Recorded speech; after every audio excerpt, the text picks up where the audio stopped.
Si tu veux créer un jardin en permaculture, un potager productif, et chez soi, c'est le gazon. Vous pouvez commencer très facilement. Jusque là, j'ai pas trouvé de méthode plus facile. Et ça fait 5 ans que je le pratique, celui-là maintenant. Tu poses du foin, ou des feuilles mortes, ou de la paille, ou un mélange de tout, par terre. De préférence à l'automne, et ça va étouffer l'herbe. Donc là on voit, j'ai fait en forme de mandala. Je vais faire une autre vidéo sur pourquoi on fait dans cette forme là. Mais il faut que le forme, tu puisses le travailler sans marcher dessus. Donc la forme de mandala, c'est comme un fer à cheval, il y a un trou au milieu. J'ai déjà montré ça sur d'autres vidéos. Donc ce foin il est posé depuis décembre. Je l'ai retiré la semaine dernière et j'ai aéré la terre. Alors petit démo, vous voyez la fourche?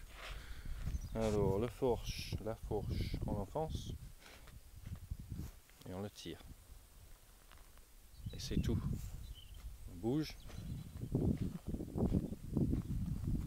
on tire. Et on entend, ça c'est le bruit des racines qui restent de l'herbe. Ils sont en train de se casser.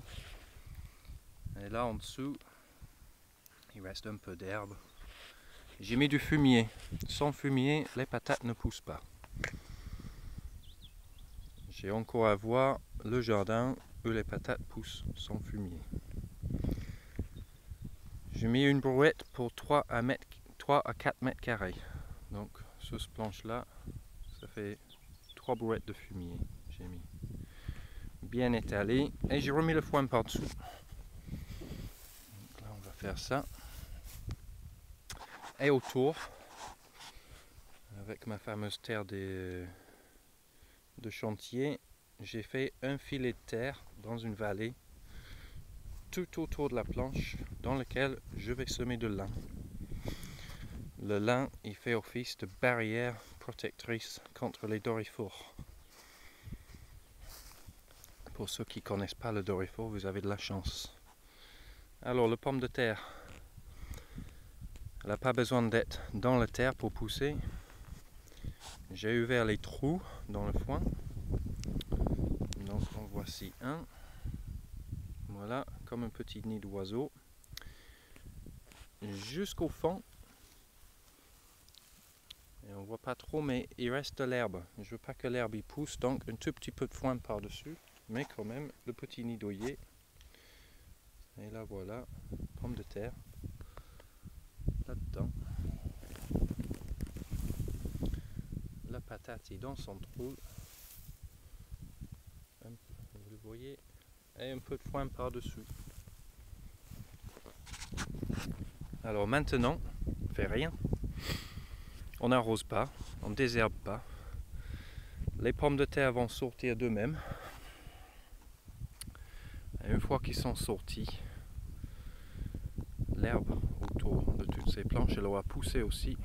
Et je vais prendre ma tondeuse, je vais tondre les allées et le tente de gazon. Je vais poser par-dessus le foin en couche épaisse de 3 à 4 cm.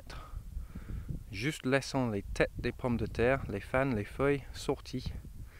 Et ça va faire comme une bâche parce que le tente de gazon il se fait une espèce de pâte par-dessus le foin et ça empêche la lumière de rentrer dedans et verdir les pommes de terre. Si tu fais pas ça, tu auras des pommes de terre vertes.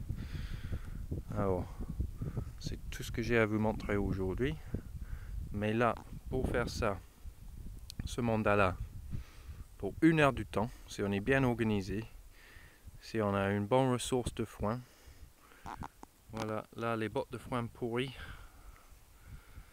les bottes de paille pourries que mes voisins paysans, ils ont laissé dehors il y a 8 ans. Donc ils me les donnent. Le fumier, mon copain m'amène une tête de fumier. J'ai dû quoi faire un énorme jardin. Mais même chez vous, si vous n'avez pas le temps, vous pouvez faire ça dans une matinée pour aller chercher ce qu'il faut, poser ça. Là j'aurai facilement 30 kg de pommes de terre. Je vais faire une autre vidéo à la récolte pour vous montrer les résultats. Bonne journée.